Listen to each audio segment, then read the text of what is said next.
asalaamaaleykum mbokk yi déglu dal leen ak jàmm. gouvernement bu réewum Sénégal fu mu nekk ni nag ñu ngi xool ci yan yoon la ñu war a mën a jaar ngir fexe rek jafe-jafe yi nga xam ne dañ ko am ci wàllu koom ñu indi ci ay saafara. autolikaay bii di Sud Quotidien mi ngi ñuy xamal ne ñoom ci seen i saafara yooyu daal di nañ ciy lim lu mel ni wàññi salaire fonctionnaire yi, daal di dakkal subvention ak exonération yi nga xam ne dañu koo teg ci yenn ci ay mbir yu ñuy faral di jëfandikoo. wante dafa mel ni ne autolikaay bii di Sud Quotidien keroog ba mu waxtaanee ak ñoo xam ne seen xam-xam dafa màcc ci wàllu koom, ñoom daal dinañuy gis ne su fekkente ne nag mesure yooyu de jël nañ ko fi dina am lu muy gàllankoor bu baax a baax askan bi yeewoo fi ci même réew. docteur Souleymane Keita nekk jàngalekat ci université Cheikh Anta Diop de Dakar daal dinay gis ne nag neenal gi gouvernement bi bëgg a def jëmale ko ci wàllu subvention yi, loolu de mën naa tax nag ba yenn ci ay investissement yoo xam ne dañ ko fi daan am dootuñ ko fa gisati. mu jàpp tamit de subvention yooyu dina indi gàllankoor ci njaboot yi ci biir Sénégal, rawatina nag ñi nga xam ne seen loxo jotul seen digg ginnaaw,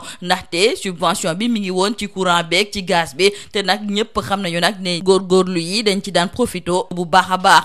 beneen économiste ak tamit jàngalekat ji Mor Gassama moom it daal di gis ci biir colikaay bii di Sud Quotidien ne su fekkente ne nag groupe Sénégal dafa bëgg a neenal yenn ci ay subvention bu yeboo na ko jëmale ci ñi nga xam ne ñoom am nañu xaalis mën nañoo jënd, wante na bàyyi góorgóorlu bi ak ay subvention ci lu jublu nag ci wàllu salaire yi wàññi ko. Mor Gassama daal di ne gis ne loolu moom buy am nañu wàññi salaire ministre yeeg directeur généraux yi ak tamit ñi nga xam ne ñoom ñooy PCA yi. autolikaay bii di Sud Quotidien li am ba des daal moom mooy ne fan yëpp ña ngay laam-laamee di wax nag ne dañuy wàññi salaire yi, dañuy wàññi subvention yi nga xam ne dañu ko tekk ci wàllu courant bi, daal di neenal yenn ci ay agence publique. loolu dafa mel ni nag ne ma ngay tàmbale di yëngal li nga xam ne kon moom mooy front social bi. autolikaay bii di Les Échos nañu koy ñii nga xam ne ñoom ñooy syndicalistes yi nee nañu ala mukk duñu nangu nag gouvernement bi di wàññi li nga xam ne moom mooy salaire yi. ci biir culikaay bii di L'Info, Cheikh Oumar Diagne moom de moom mooy wax gouvernement bi ci yan yoon la ñu war a mën a jaar ngir gën a suqali lépp lu jublu ci suñu wàllu koom. moom it mu daal di gis ne war nañoo wàññi bu baax a baax koppar gi nga xam ne dañu koy dugal ci biir nguur gi. nañu jàpp ko nag culikaay bii di Subatel ne nguurub Sénégal moom fu mu nekk ni nag mi ngi xool ci yan yoon la war a mën a jaar ginnaaw ba ñu daal di fësalee rapport Cour des comptes bi nga xam ne dafay xamle ne bëri na ay jalgati yu ñu nemmeeku ci wàllu koom. njiitu réewum Sénégal di Bassirou Diomaye Diakhar Faye moom sax daal dinay rafetlu loolu nga xam ne moom la Cour des comptes daal di def, maanaam amal ab audit, ndaxte loolu day tax rek ñu xam fan la ñu toll ci réew mi ci lépp loo xam ne dafa jublu ci ay affaires publiques. mu gis tamit ne bëri na ñu yëngatu ci wàllu politique ak ñu nekk ci biir société civile, ñoom daal dina ñuy xamle ne faw mu am yenn ci ay coppite ak tamit ay daan yoo xam ne dañu koy teg ci ndoddu ñi nga xam ne ñoom ñoo def naka sudul noonu ak kopparu réew mi. wante colikaay bii di Point Actu la mu gis moom mooy ne plan bi nga xam ne moom la Al Amin Lo daal di teg, plan boobu de ñu bëri dañu ko ŋaññ. kenn ci ñoom muy Abdoul Mbaye moom sax ma ngay xamle ci biir colikaay bii di Point Actu ne la ñu war a def moom mooy wàññi train de vie de l'État. moom moomu di Abdoul Mbaye te mu jiite parti bii di Alliance pour la citoyenneté et le travail démb fësal na ay kàddoom jëmale ko nag ci wàllu rapport de la Cour des comptes. foofu sax la daal di xamle ne dégg na ne am na yenn ci ay fonctionnaires ya nekk ca ministère des finances, ñoom de dañ leen daan jébbal ay commission su fekkente ne nag dañ daan fexe ba am ab bor bu ñu dugal ci réewum Sénégal. ñu desandi ak colikaay bii di Sud Quotidien ndaxte mi ngi ñuy xamal ne député bii di Thierno Alassane Sall moom nag dafa fas yéene déposé benn bataaxal ngir ñu daal di neenal loi d'amnistie bi nga xam ne dañu ko fi amaloon jëmale ko ci xew-xew ci wàllu politique li ko dalee atum 2021 jàpp 2024. colikaay bii di Sud Quotidien la mu ca gis moom mooy ne kii di Thierno Alassane Sall dafa bëgg a forcer ñaar ñi di Diomaye ak Sonko ngir la ñu diggee woon ci wàllu campagne bi laata élection législative yi ngir ñu daal di koy dëggal, ndaxte ñoom ci seen bopp ñoom ñoo xamle woon ne bu ñu amee majorité fa li nga xam ne moom mooy ci assemblée nationale dinañu neenal lépp lu jublu ci wàllu loi d'amnistie boobu. colikaay bii di Le Soleil moom tey jii di ñëwaat nag ci pôle territoire yi nga xam ne la mu bëgg moom mooy ci nu mu gën a gaawee ñu daal di ko fii taxawal, ndaxte ñi nga xam ne ñoom ñoo nekk ci bopp réew mi ñoom dañoo bëgg a weesu sax li nga xam ne moom mooy acte 3 de la décentralisation. loolu su fekkente ne nag taxawal nañ fii li nga xam ne moom mooy pôle territoire yi dina tax ba ay diwaan yu bëri dinañu gën a suqaliku ci wàllu koom-koom, ndaxte ku ci nekk di nga daal di sukkandikoo ci li nga am ci sa biir gox. colikaay bii di L'As moom tey ji seq na waxtaan ak colonel à la retraite bii di Bassirou Kébé, moom daal dinay ñëwaat nag ci présence militaire étrangère, ñëwaat na tamit ci ndàmpaay bi nga xam ne da daan jóge ca États-Unis ñu daal di koy neenal. ñëw na ci wàllu rapport Cour des comptes wante it ci engagement am ci biir parti bi di Pastef. yor bi moom di ñëwaat ci jafe-jafe yu tar yi nga xam ne nag ñiy liggéeyee liggéeyee ca Dakar Terminal ñoo ngi koy jànkonteel. ñoom sax la ñu gis moom mooy ne ña ca ëpp ay journalier lañu. rax ci dolli liggéey gu métti lañ fay amal mu bëri sax ñoo xam ne dañ ciy am ay gaañu-gaañu ñeneen ñi ñu daal di dagg yenn ci seen ay cër. ay accident tamit daf fay faral di bëree mu am ñoo xam ne def nañu fa ñaar fukki at ak juróom di fa liggéeyee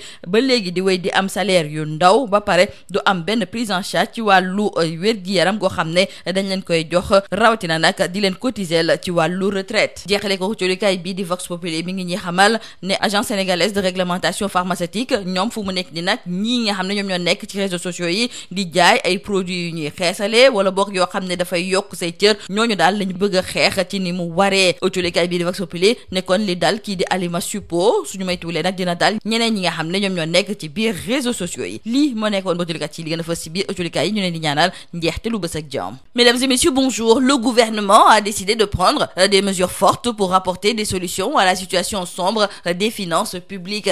Et parmi celles-ci, nos confrères du journal Sud Quotidien citent la réduction des salaires de certains fonctionnaires, la suppression des subventions et des exonérations. Cependant, selon des économistes joints par nos confrères du journal Sud Quotidien, ces mesures vont avoir des impacts négatifs sur les Sénégalais, notamment le niveau de consommation des ménages.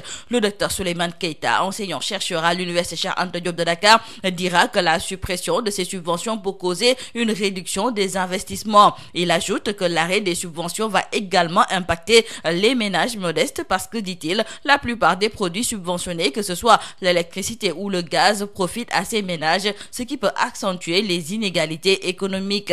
Pour sa part, l'économiste et enseignant-chercheur Mor Gassama, lui, pense que si l'État devrait supprimer la subvention, cela devrait être pour les couches aisées. S'agissant de la réduction des salaires, il souligne que s'il y a nécessité de le faire, ce serait plutôt les salaires des ministres, des directeurs généraux et des PCA. Retenons avec nos confrères du journal Sud Quotidien qu'il est urgent de trouver des voies et moyens pour une sortie de crise économique, car ces derniers temps, un vent de contestation souffle de plus en plus fort au Sénégal. Les enseignants du supérieur, les médecins, les étudiants expriment leur mécontentement. D'autres secteurs qui ont connu une certaine accalmie se font entendre avec force pour faire valoir leurs revendications socio-professionnelles. Et face à cette situation, nos confrères du journal Sud Quotidien se demandent si les réformes telles que la réduction des salaires et celle des subventions de l'électricité annoncées par le gouvernement ne vont-elles pas causer un embrasement du front social. Pour nos confrères du journal Les Échos, ce plan d'austérité du gouvernement avec la baisse annoncée des salaires, les syndicalistes le rejettent en bloc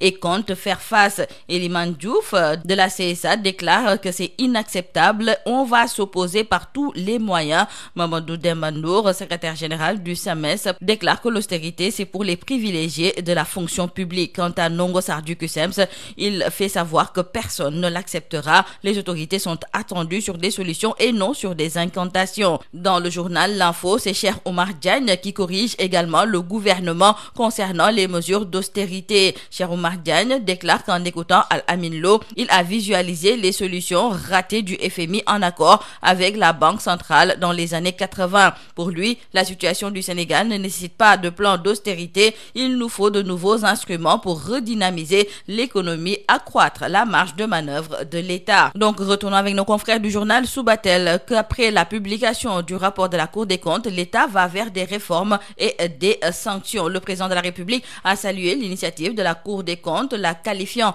d'essentielle pour la transparence et la responsabilité dans la gestion des affaires publiques. Plusieurs acteurs politiques et de la société civile appellent à des réformes structurelles et à des sanctions contre les responsables des malversations. Et la publication de ce rapport pourrait marquer le début d'une série de réformes visant à renforcer la transparence et la bonne gouvernance ici au Sénégal. Mais il faut dire avec nos confrères du journal Point Actu que le plan Al-Amin Lo a ravivé la controverse. Nos confrères du journal Point Actu se sont entretenus avec l'ancien premier ministre Abdoul Mbaye qui insiste sur la réduction du train de vie de l'État. Le président du parti Alliance pour la citoyenneté et le travail, nous disent nos confrères du journal Sud Quotidien, a partagé son analyse sur le rapport de la Cour des comptes et a déclaré avoir ouï dire que certains fonctionnaires du ministère des Finances percevaient des commissions lorsqu'ils endettaient le Sénégal. Et c'est dans cette optique qu'il trouve important que certains points évoqués, mais à son avis de manière insuffisante dans le rapport, donnent lieu à débattre.